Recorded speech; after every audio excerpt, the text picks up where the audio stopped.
Welcome back sa ating channel. Naging mainit nga no sa pindi umano sa mundo ng social media.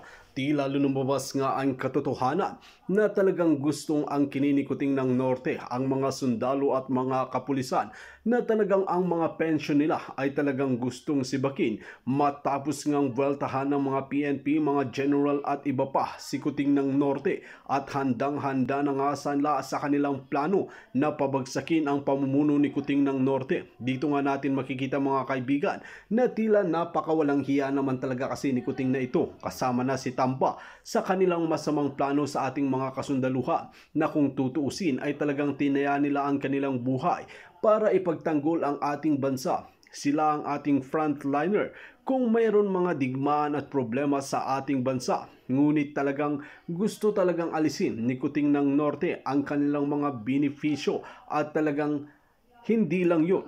Gusto lang pabagsakin ni Kuting ng Norte ang mga general at mga kapulisan na lumalaban sa kanya. Dito nga natin mapapatunayan mga kaibigan na talagang magkakaalaman na kung sino nga ba talaga ang susuportahan ng taong bayan na kung titignan natin ay hanggang handa na ang mga army, mga general at iba pa na kalabanin si Kuting ng Norte. Dito natin mapapatunayan mga kaibigan na talagang hindi na rin di umano nila masikmura ang karumal-dumal na ginagawa ni Kuting ng Norte sa bansang Pilipinas at talagang sinisisi na lamang sa iba. Well mga kaibigan, para nga sa karagdagang impormasyon, panoorin nga natin ang buong video. At kung bago ka lamang sa aking channel, huwag kalimutan i-click ang subscribe button at notification bell para lagi kang updated sa ating mga bagong video. At para sa sulit viewers natin dyan, maraming salamat sa walang sawang pagsuporta. Thank you, Palangga. Good morning, dear Palangga. Waiting from, saan yan, Palangga? Anong flag yan? Hindi ko makikita, malabo eh. China ba yan, Palangga? Ingat palagi. Thank you. Cecil! Nako. I love you, Palangga. Ito talagang oras mo, pareho tayo. Sama, Palangga. Alam ko dahil kayo nag-aalala pag wala ko sa madaling araw sa time ng Pilipinas, hinahunting niyo ako. Hindi lang si Lisa Asa naghahunting sa akin. Pati kayo hinahunting niyo ako. But again, I'm busy-busyhan. Reset ba maya magluluto na naman ako. After ko magkuda, pupunta ako maglilipad ako. Lilipad ako, magbabiyahe ako ng mga, jotang dyan ng ilang oras din para makapagluto. Alright? Okay, 2 hours away ang aking kitchen. Alright. Let's go. Ano bang title natin dito? Baru. KOJC, Kingdom of Jesus Christ, sundalo, police at taong bayan. Goodbye, Kuting Ahas. You know what, mga kababayan, let's talk. Ginugal ko muna kasi ang alam ko lang si Pastor Kiboloy na siya ang leader ng siyang anointed son ng Kingdom of Jesus Christ. So binasa ko sa Wikipedia, sabi dito, the KOJC, officially the Kingdom of Jesus Christ, the name above every name, is a Philippine-based non-Trinitarian restorationist church. It was founded by Apostle Kiboloy. Ayan, So, ang nakapukaw sa aking damdamin, yung Kingdom of Jesus, the name above every name. Let's talk about muna the name above every name. Noong aking high school, naka-attend na pala ako dyan. Naka-attend na pala ako pastor sa iyong church. Okay, sa mga palangga kong members ng KOJC. Naka-attend na kasi naalala ko yung aming neighborhood, ang aming neighbors. Binibitbit ako tuwing weekend. Okay, tuwing weekend binibitbit ako somewhere in Manila. Pero dahil I was young, high school pa ako noon kapag weekend, pumupunta kami. Siguro mga masasabi ko, mga less than 10. Kasi bata pa ako, kinakaray-karay ako. Okay, yung naalala ko yung kapitbahay ko, wala naman akong nakita na sila ay mga masasamang tao. Actually, mababait sila. Pag wala akong pagkain, binibigyan nila ako. Hindi, totoo yun. Pag wala akong baon, binibigyan ako ng kapitbahay ko. That's really, ayoko na lang bagitin yung kanilang pangalan. So, habang ginugoogle ko, sabi ko nga dito, sabi ko, what? Sabi ko, the name above every name. Sabi ko, naka-attend ako dito nung bata ako. So, yun. So, naka-attend pala ako. So, it's not really about kung ano yung religious belief mo, kung katoliko ka man, di ba? Lahat tayo may religious belief. Pero the point here, yung issue ngayon kay Pastor Kiboloy na kinakabit sa kanya na siya ay what? Nagmolest siya, kung ano-ano, mga binabato sa kanya. At ngayon, nililitis siya dyan sa Senado ng buwaka ng inang virus. Okay? Ayan naman pala. Nadali lang palangga ang aking job, ang aking audio. Teka lang, i-click lang natin bonggang-bongga. So, may commercial. Hay, na-catch. Okay. So, mga palangga, okay. So, nung nakita ko, nung March 4, sa Liwasang Bonifacio, ang kanilang rally, mga kababayan, sabi ko, oh my God, ang dami-dami. Ang dami-daming mga palangga na miyembro o yung iba hindi, na organic. When you say organic, hindi sila pinulot lang nila Ontiveros o hindi sila pinulot lang ng mga makakaliwang grupo na binayaran sila kapalit na mga ayuda. Makikita mo na sila'y bata, all ages, pero mararamdaman mo na they are, wholeheartedly, ramdam mo yung pakikipaglaban nila, hindi sila pumunta doon para lang sa ayuda. Hindi sila pumunta doon dahil bibigyan sila ng bigas or something. Diba? So, organic po yung mga umattend doon. So, ngayon ang sa akin lang, imagine nyo how many millions ang miyembro nila? 6? 7 million? Let's say 5 million. Lagyan natin sa 5 million.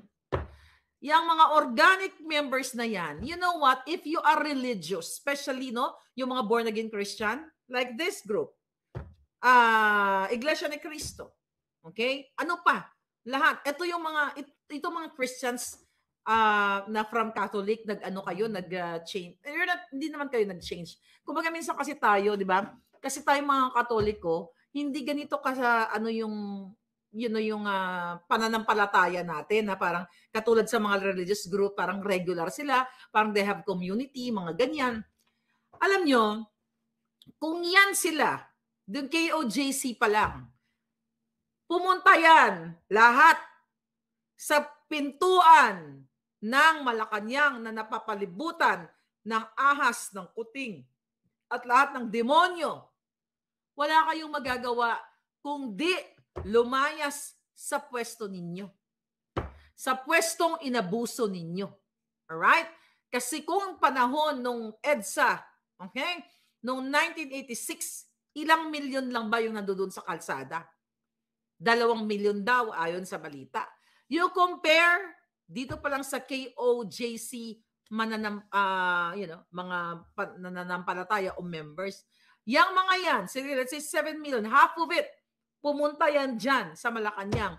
Idagdag mo pa ang ibang religious group. Let's say, for example, I don't know kung nag-declare na ba, INC, Catholic like us, atheist like you. Di ba? Kung meron man. Tangina, tapos na ang boxing.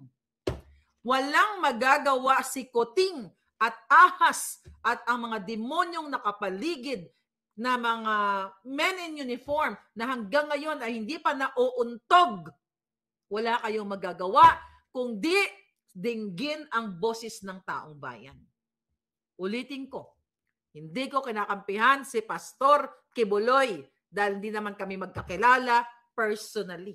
Pero ang kinakampihan ko, ang panggigipit sa kanya dahil nararamdaman ko ang panggigipit sa kanya ay panggigipit sa 7 or more than that million members niya and the rest of the Filipino people. Ngayon, mga kababayan, ano ang eksena?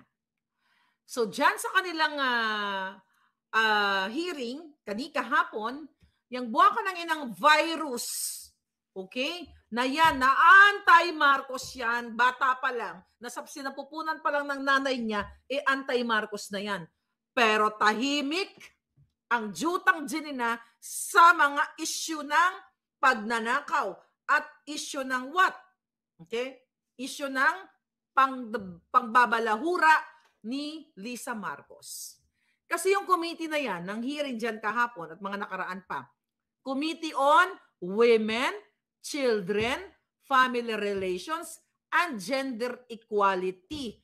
Ang pinaglalaban niya doon na binoprotektahan daw niya yung mga kinaray-karay niyang mga testigo na again, ang may author niyan, ang gobyernong ito.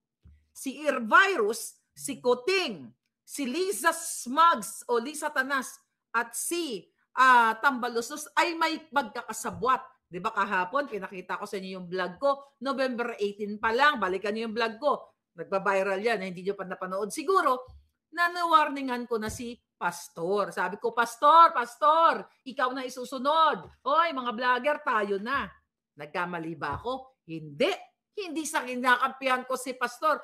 Again, kung meron man siyang nakomit na mga pagkakamali sa buhay niya, then harapin niya sa hukom. Okay? Sa korte.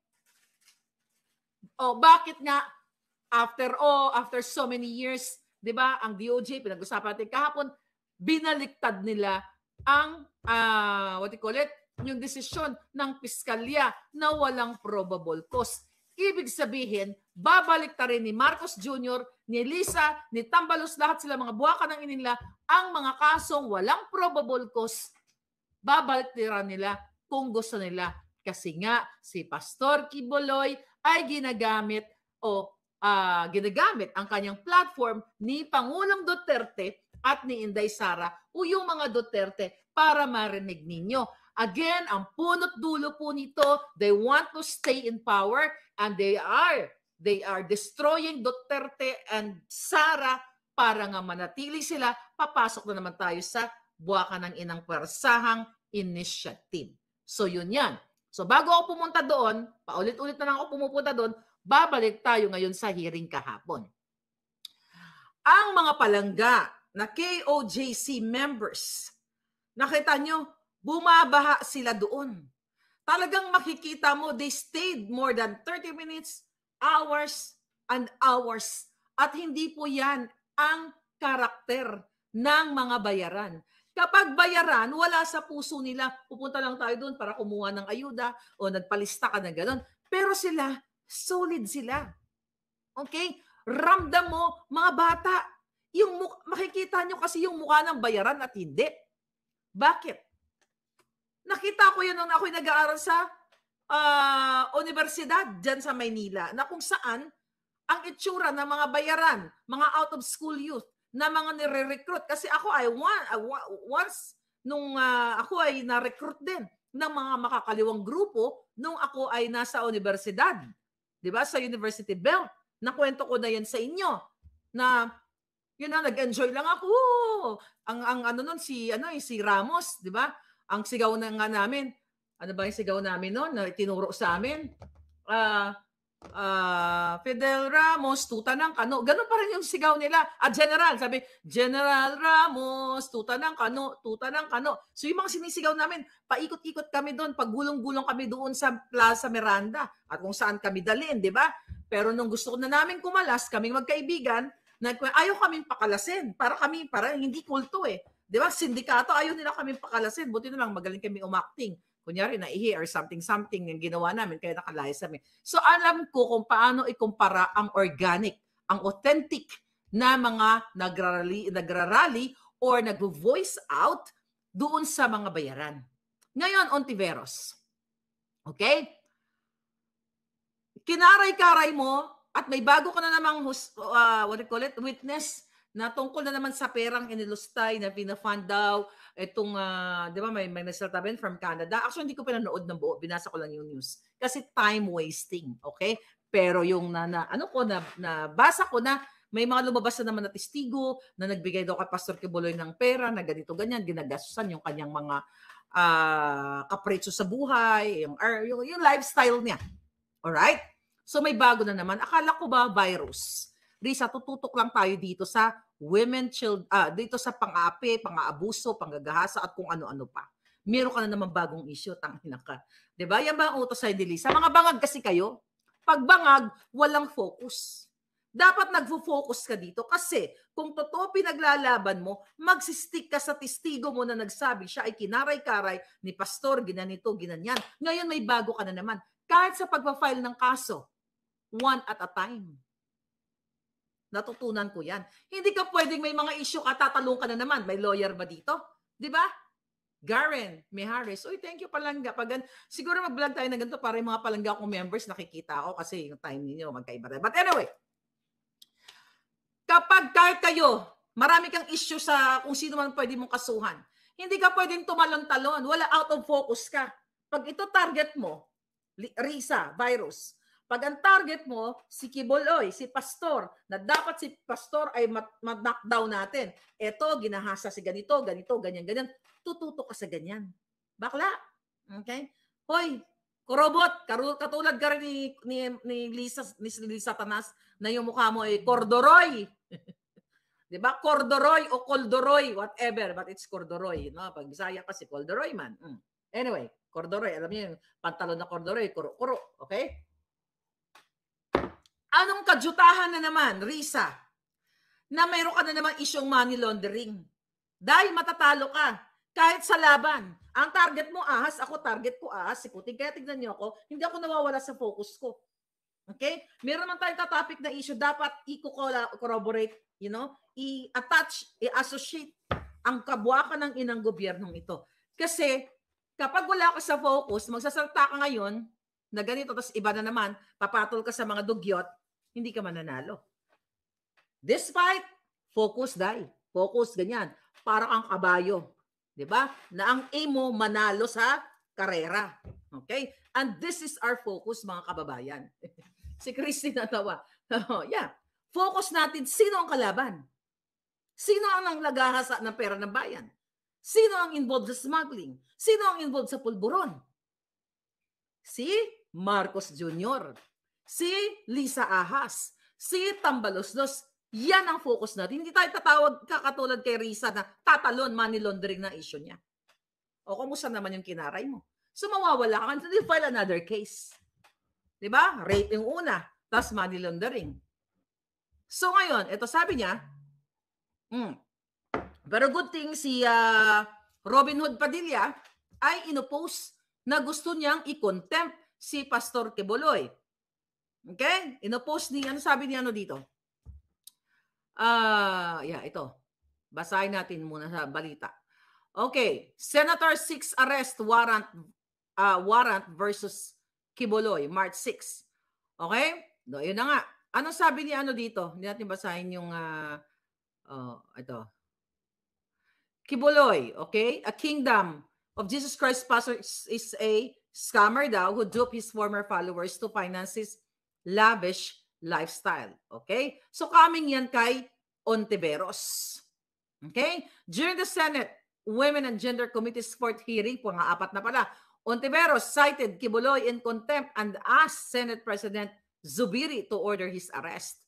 So diniktahan niya si Zubiri, but I don't think Zubiri ay sasama sa kanyang pagdidikta dahil masarili siguro paninindigan niyang lolo mo. Sabi dito ni Virus, if we allow witness of the Senate to simply claim that appearing before a committee would violate his or her constitutional right to be presumed innocent and his or her right against self-incrimination, this committee will be powerless in launching investigations. Di ba? Kung aalaw daw ang witness na skip itong mga hearing na ito, ay wala daw silang magiging power sa ng investigasyon. Tangina, hindi ka pa powerful sa ginagawa mo. Ang sabi nga ni Pastor, kasuhan niyo siya sa korte at sasagutin niya. Eh di ba yan ang ginawa ni yung isang bulati na lang ng matabang bulati hindi pumipirma. Si Remulla, yan, matabang bulati. Pag pumirma na ang matambang bulati kay Remulla, tapos na rin yung hayop na yan. Sana lahat ng bulati pumirma sa mga yawa, ano? Nancy Solomon Trinidad, na kasing ganda ko, how are you? Okay, dapat lahat ganoon. Alright?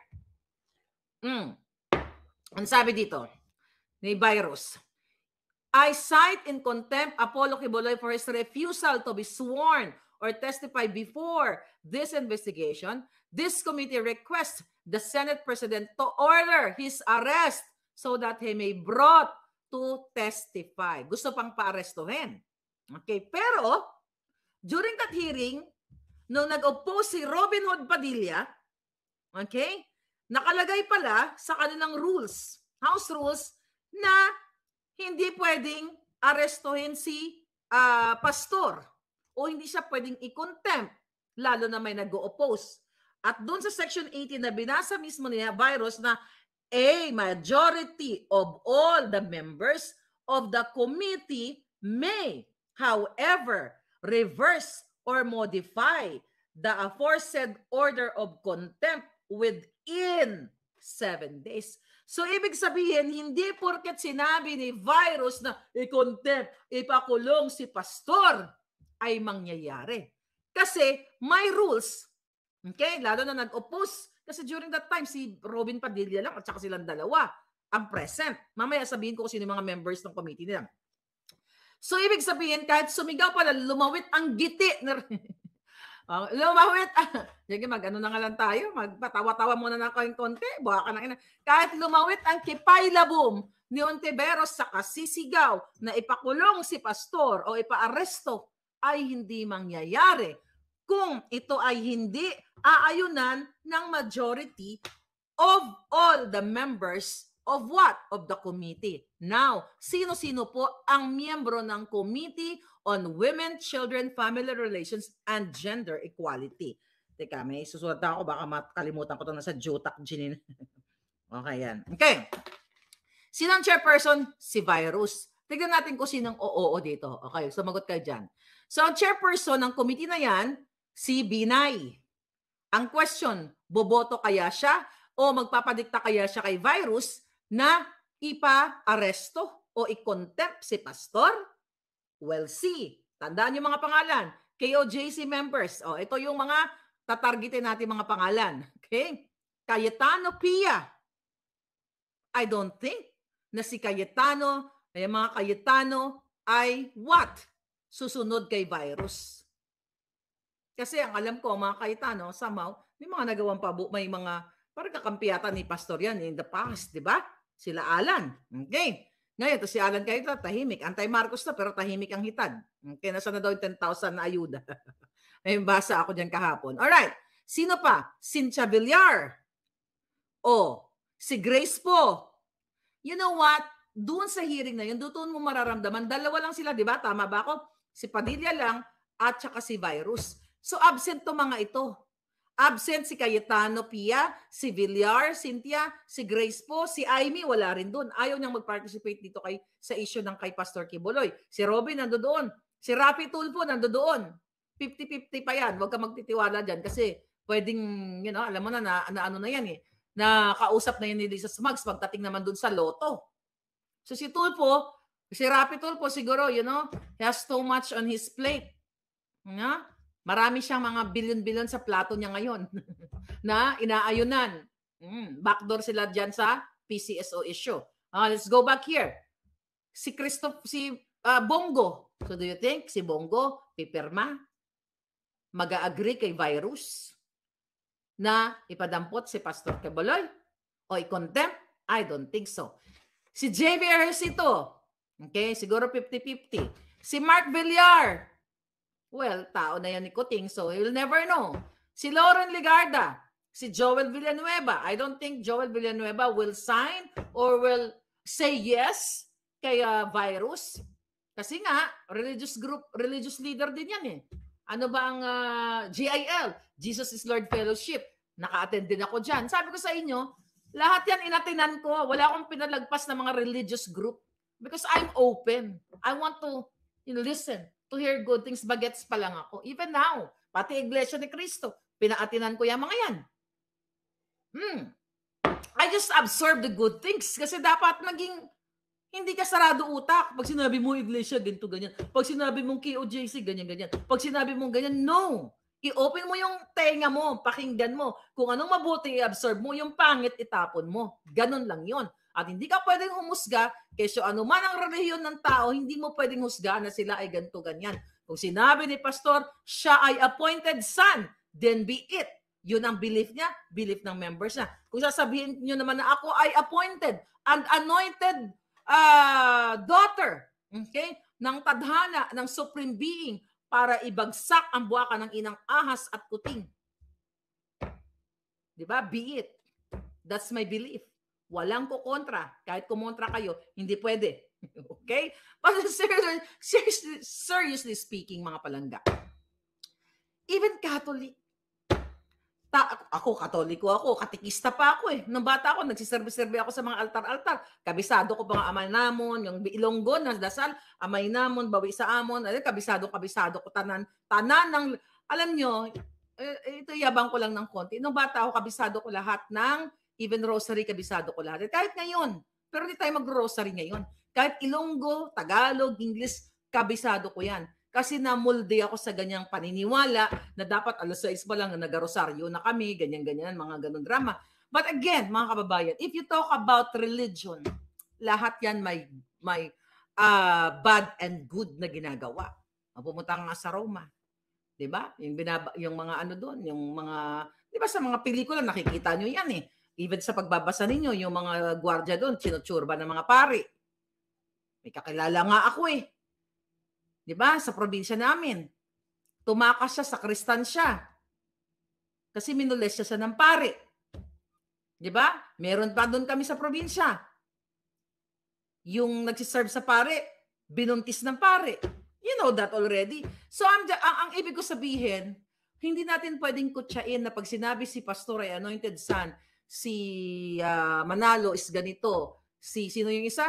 Sa GIL, sila Villanueva. Hindi mo pwedeng questionin. Okay? Kasi meron tayong batas dyan. Kahit dito sa Amerika. Di ba may batas yan, kalayaan ng bawat tao na hanapin ang kanyang kasiyahan sa usapin ng relihiyon. Freedom to choose kung anong religious belief ang gusto niyang ilagay sa utak niya at sa puso niya. So balik tayo dito sa issue. Okay?